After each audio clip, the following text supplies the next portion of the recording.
ভারতীয় সেনাবাহিনী শারীরিকভাবে বাংলাদেশের একদম সীমান্ত রেখা বরাবর টহল দিয়ে বেড়াচ্ছে। এটা বিএসএফ না, ভারতীয় মূল সেনাবাহিনী, যেই বর্ডারের 1 কিলোমিটারের মধ্যে ইস্টার্ন কমান্ডের প্রধান এসে বক্তব্য দিচ্ছে এবং তাদেরকে বাংলাদেশ সম্বন্ধে সরাসরি হুঁশিয়ার করে দিচ্ছে।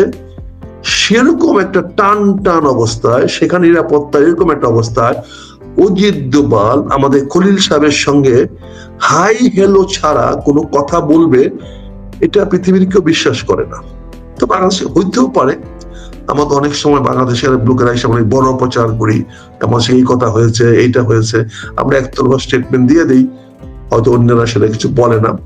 তো আপনি যেটা বললেন সেটা বলছি যে খলিলুর রহমান যেখানে বাংলাদেশের পতিত সরকারের প্রধানকে আইনের আওতায় আনতে না দিয়ে ভারতে রেখে দিয়েছে, সেখানে খলিল সাহেব কোন প্রোটোকলে, কোন এজেন্ডা নিয়ে, কোন মানে সংবাদ নিয়ে ভারতে যাচ্ছেন আমরা জানি না।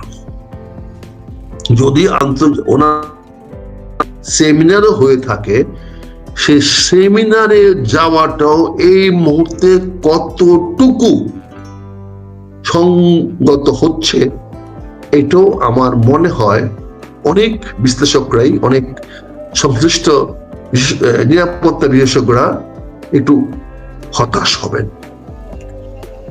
এটা আমাদেরকে একটা নত জানুর মতো অবস্থায় নিয়ে যাবে। আমরা সেখানে ভারতের কোনো সুনির্দিষ্ট আমন্ত্রণ ছাড়া ওখানে আমাদের যাওয়াটা কতটুকু সমীচীন হয়েছে, বাংলাদেশের স্বার্থ কতটুকু রক্ষা হবে, বাংলাদেশের মান সম্মান ভাবমূর্তি সেখানে কতটুকু রক্ষা হবে, এটা কিন্তু আজকে এটা চ্যালেঞ্জের মুখে ফেলে দিয়েছেন খলিলুর রহমান সাহেব। আসলে কোন মানুষ যদি পদের জন্য লোভী হয়, তাহলে তাকে দিয়ে যে কোনো কাজ করানো যায়। আমাদের এই খলিল সাহেবরা বাংলাদেশের জনগণের জন্য, জাতির জন্য তাদের কি কন্ট্রিবিউশন আছে, দৃশ্যমান কিছু আমরা দেখতে পাই নাই আজ পর্যন্ত, আমরা দেখার সুযোগ হয় নাই তাদের কি আছে। কিন্তু বাংলাদেশের অনেক ষড়যন্ত্রের সঙ্গে, বাংলাদেশের স্বার্থ বিরোধী অনেক ষড়যন্ত্রের সঙ্গে তারা সংশ্লিষ্ট, তারা সেখানে মানুষের সঙ্গে যাচ্ছে।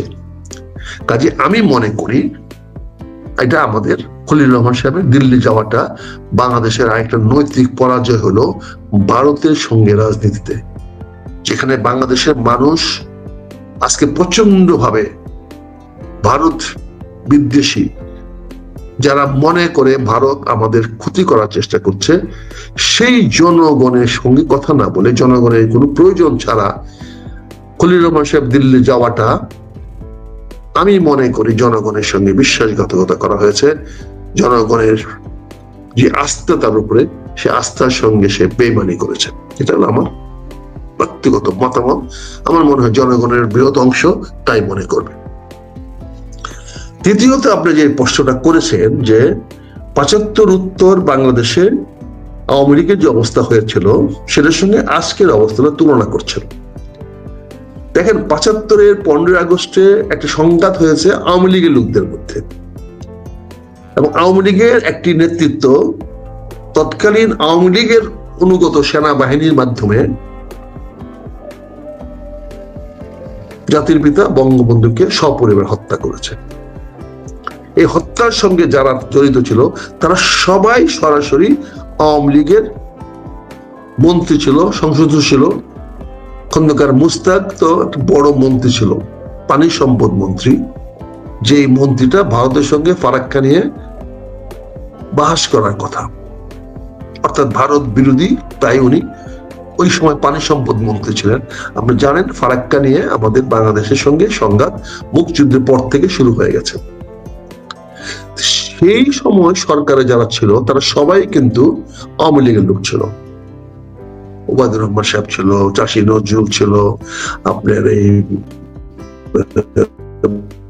শাহ মোয়াজ্জেম হোসেন ছিল, ওই আরো কত লেখের নেতার নাম বলবো, বুঝছেন না, তারা সবাই ছিল আওয়ামী লীগ ঘরানার লোক। সেনাবাহিনীর যারা অংশগ্রহণ করেছিল তারা সবাই কর্নেল রশিদ, কর্নেল মুস্তাকের আত্মীয় ছিল। ডালিম বঙ্গবন্ধুর পরিবারের সঙ্গে আত্মীয়তা সূত্রে ছিল। কাজে সে আওয়ামী লীগ ঘরানার লোকেরা সেই কাজটা করেছিল। পরবর্তীতে আবার তাদের মধ্যে সংঘাত সৃষ্টি হয়ে ব্রিগেডিয়ার জেনারেল খালেদ মোশাররফ, পরবর্তী যিনি মেজর জেনারেল পদে পদোন্নতি হয়েছিলেন, তিনিও আওয়ামী লীগের পক্ষে আরেকটি কাউন্টার কু করলেন, করে জেনারেল জিয়াকে গ্রেফতার করলেন। সেই গ্রেফতার করার পরে ওনারা সরকার গঠন করতে গিয়ে দেখলেন,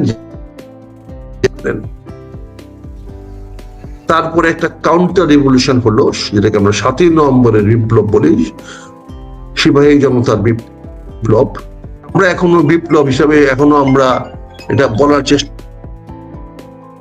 এখানে আমরা সেই জিনিসটা আমরা এটা করলাম। তার পরবর্তী ধাপে যারা জিয়া যখন ক্ষমতায় আসলেন, তিনি জাতিটাকে ঐক্যবদ্ধ করার চেষ্টা করলেন। তিনি সকল বিভেদ ভুলে গিয়ে সারা জাতিটাকে ঐক্যবদ্ধ করার জন্য তিনি 3টি কাজ করলেন। প্রথমেই করলেন, বাকশালের নামে গণতন্ত্রকে যে শৃঙ্খলিত করা হয়েছিল, বন্দী করা হয়েছিল, সেই বন্দী দশা থেকে গণতন্ত্রকে উদ্ধার করে বহুদলীয় গণতন্ত্র আবার পুনরায় স্থাপন করলেন এবং আওয়ামী লীগকেও আবার পুনর্জীবিত করলেন। আপনি জানেন বঙ্গবন্ধুর বাকশালের আইনের আওতায় আওয়ামী লীগকেও নিষিদ্ধ করা হয়েছিল। উনি সে আওয়ামী লীগকে আবার স্বীকৃতি দিলেন এবং তৎকালীন স্পিকার ছিল নোয়াখালী, আমাদের স্পিকার সব ভুলে গেলাম, অনেক নাম করা ব্যক্তি, ওনার মাধ্যমে আওয়ামী লীগকে পুনরুজ্জীবিত করার ব্যবস্থা উনি করে দিলেন। পাশাপাশি ৭১ মুক্তিযুদ্ধের পরে জামাত ইসলামের রাজনীতি বাংলাদেশে নিষিদ্ধ ছিল।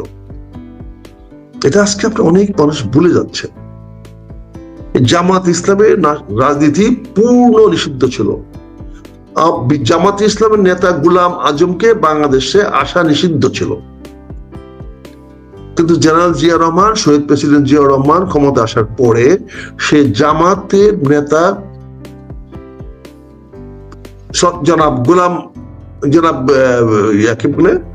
গোলাম আজম সাহেবকে বাংলাদেশে আসার অনুমতি দিলেন, পাশাপাশি এবং রাজনীতি করারও অনুমতি দিলেন। পাশাপাশি আওয়ামী লীগের তখন নেতা ছিলেন না আওয়ামী লীগের, কিন্তু বঙ্গবন্ধুর কন্যা শেখ হাসিনাকেও সে আসার অনুমতি দিলেন। যদিও বাংলাদেশে উনি আসার পরে 1 মাসের মধ্যে জিয়া রহমান সাহেব নির্মম ভাবে নিহত হন একটি কুচক্রী মহলের হাতে। কাজেই বঙ্গবন্ধু রাজনীতি যেটা ছিল ৭৫ উত্তর যে রাজনীতি আওয়ামী লীগ করে দেওয়ার সুযোগ করে দিয়ে গেছিলেন আমাদের শহীদ রাষ্ট্রপতি জিয়া রহমান। আজকের জামাতকেও রাজনীতি করার সুযোগ দিয়ে গেছিলেন শহীদ রাষ্ট্রপতি জিয়া রহমান।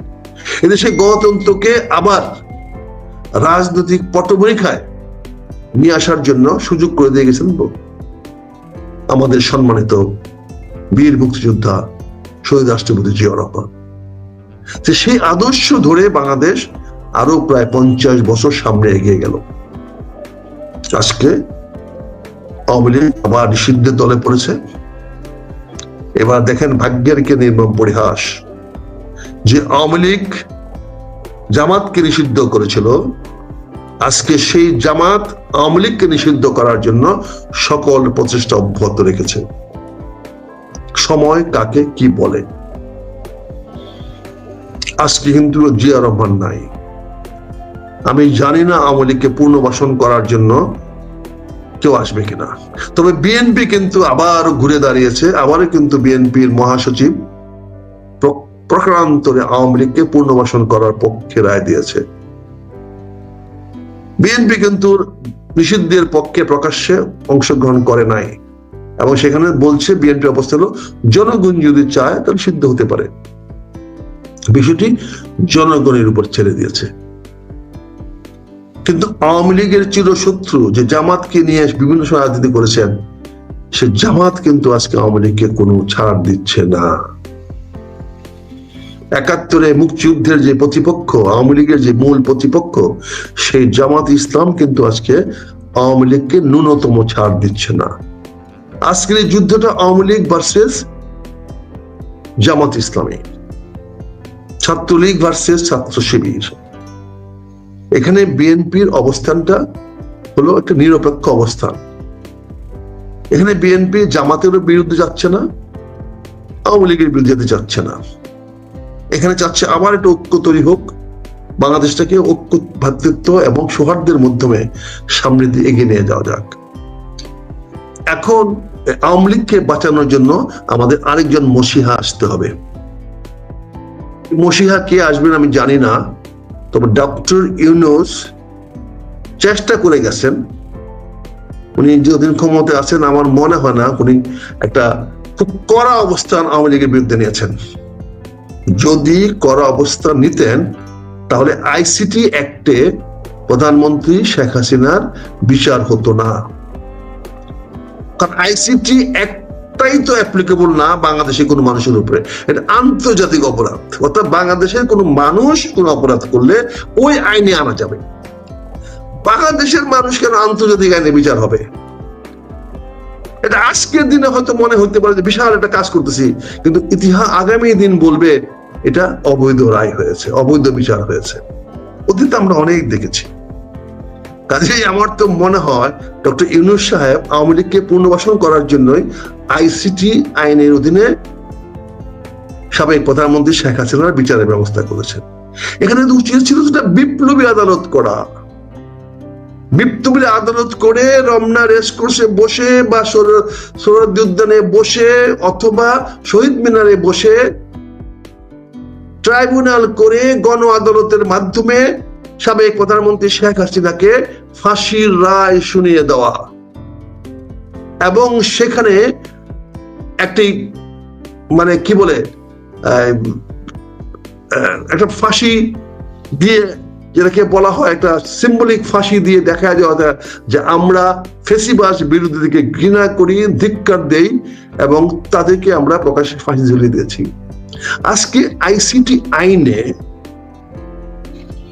ফাঁসি দেওয়ার বিধান আছে, কিন্তু একটা পলাতক আসামিকে আমি কালকে আপনাকে বলেছি, কি করে আপনি তাকে ফাঁসি দিবেন? ফাঁসি দেওয়ার সঙ্গে সঙ্গে যেহেতু এই মডার্ন বিশ্বের এই এই মানবতাবাদীর পক্ষের বা উদারপন্থী বিশ্বের কাছে তার ফাঁসির জন্য সে তো আশ্রয় পেয়ে যাবে, তারা তাকে রক্ষা করতে এগিয়ে আসবে। কারণ আমরা কেউ মানুষের রাজনৈতিক সদিচ্ছা নিয়ে প্রশ্ন ওঠে কিনা, যে এটাতে ওদের যদি সত্যি ইচ্ছাই থাকতো, আর আনারে বুঝে নাই, আনারে বুঝতেই পারে নাই। এখন মাঝে মধ্যে যে বিপ্লবী সরকার বলছে না, তো ওনার বোধহয় বুঝেই নাই যে কেমনে কি করা উচিত, না বুঝে। সব তো এনজিওর মানুষ। হ্যাঁ, বাংলাদেশের মানুষ।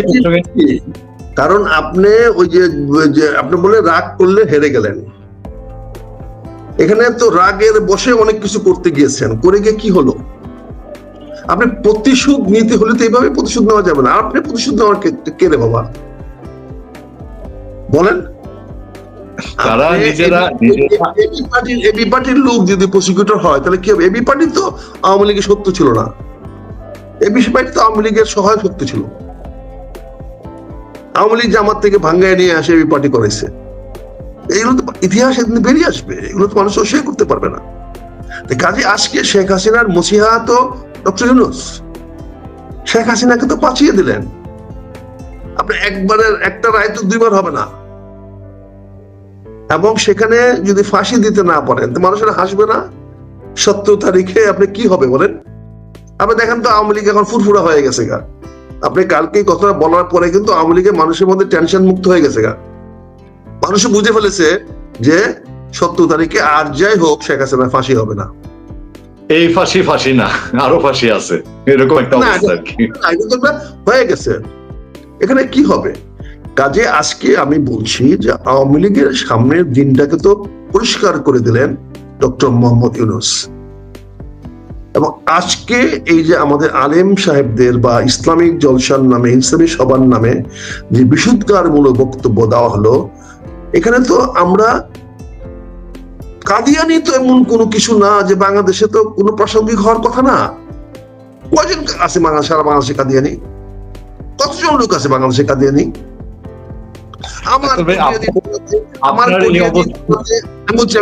আমার কটিয়াদি থানাতে, পাকুন্দিয়া থানাতে যে কজন কাদিয়ানি আছে, আমরা তো তাদেরকে রক্ষা করব। এটা আমাদের দায়িত্ব, নৈতিক দায়িত্ব। তাদের কোনো সম্পদ আমি নষ্ট হইতে দিব না, এটা আমার নৈতিক দায়িত্ব। আপনার এই সাম্প্রদায়িকতা বিরোধী এবং জঙ্গিবাদ বিরোধী এবং এই যে ইসলামের অপব্যবহার বিরোধী এই অবস্থান দর্শকরাও খুবই সাধুবাদের সঙ্গে গ্রহণ করেন এবং আমাদেরকে উজ্জীবিত করেন। কারণ বাংলাদেশ, আপনি গতদিন একটা কথা বলেছিলেন, এর আগেও বলেছেন যে বাংলাদেশের মানুষ কখনোই ইসলামী জঙ্গিবাদ পছন্দ করে না, কখনোই তারা টেরোরিজম পছন্দ করে না, তারা কখনোই ইসলামিক জঙ্গিবাদ নয়। আমি ইন্টারাপ্ট করলাম। বাংলাদেশের মানুষ কোন জঙ্গিবাদকে কথিত করে নাই, মাওবাদীদেরকে প্রশ্রয় দেয় নাই, নকশালীদের প্রশ্রয় দেয় নাই, সর্বহারা থেকে প্রশ্রয় দেয় নাই। এদেশে সর্বহারা আন্দোলন হয়েছে, কিন্তু তারা মাথা তুলে দাঁড়াতে পারে নাই, কমিউনিস্টরা মাথা তুলে দাঁড়াতে পারে নাই। নকশালী আন্দোলন হয়েছে। হ্যাঁ, কাজে বাংলাদেশের মানুষ কোনো অবস্থাতে সন্ত্রাসীদের পক্ষে না, সেটা যে কোনো ফর্মে হোক, যে কোনো হোক। বাংলাদেশের মানুষ আগ্রাসী বক্তৃতা পছন্দ করে না। দিনের শেষে তারা কিন্তু আগ্রাসী পক্ষে যায় না। কাজে আমি যেটা বলছি যে আমার তো একটা নৈতিক দায়িত্ব হয়ে যাবে, কাজিয়ে নি না কি কাজিয়ে নি না, কারোর সম্পত্তিকে ধ্বংস করতে গেলে রক্ষা করা আমার দায়িত্ব। সে যদি আমার চরম শত্রু হয়, তবু আমি তার সম্পদ, তার জীবন সবার আগে এগিয়ে যাব।